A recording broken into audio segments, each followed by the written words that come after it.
ఇది చిత్తూరు జిల్లాలోని పొంగనూరు నూర్షా వలీ దర్గా. ఇందులో సమాధి నుంచి ఉచ్ఛ్వాస నిశ్వాసాలతో ఊపిరి తీసుకుంటున్నట్లుగా ఆనవాళ్లు గుర్తించారు. సాయంత్రం 6:45 నుంచి రాత్రి 8:45 వరకు ఇది జరిగింది.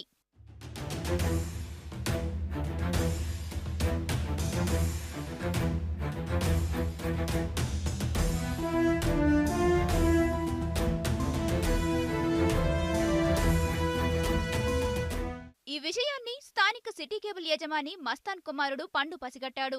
వెంటనే తండ్రికి తెలిపాడు. హుటాహుటిన దర్గా వద్దకు చేరుకున్న మస్తాన్ వింతను గమనించారు. ఆయన దర్గా కమిటీ సభ్యులకు సమాచారం ఇచ్చారు. వారు కూడా వచ్చి పరిశీలించారు.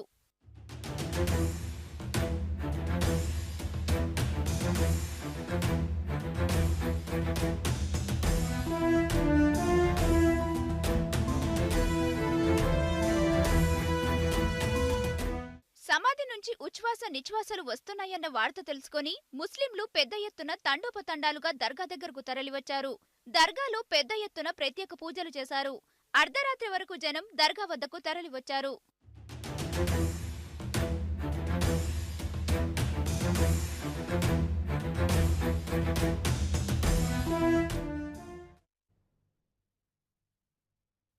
రైట్, దర్గాలో ఉన్నటువంటి సమాధి నుంచి అయితే నిరంతరం ఉచ్ఛ్వాస నిశ్వాసాలు తాము గమనించామని చెప్పేసి అక్కడ దర్గాలో ఉన్నటువంటి భక్తులు కూడా గమనించిన వారు చెప్తున్నారు.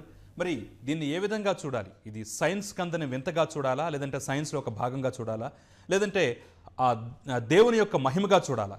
ఇదే అంశంపై ఈరోజు చర్చిద్దాం. మనతో పాటు చర్చలో పాల్గొంటున్నారు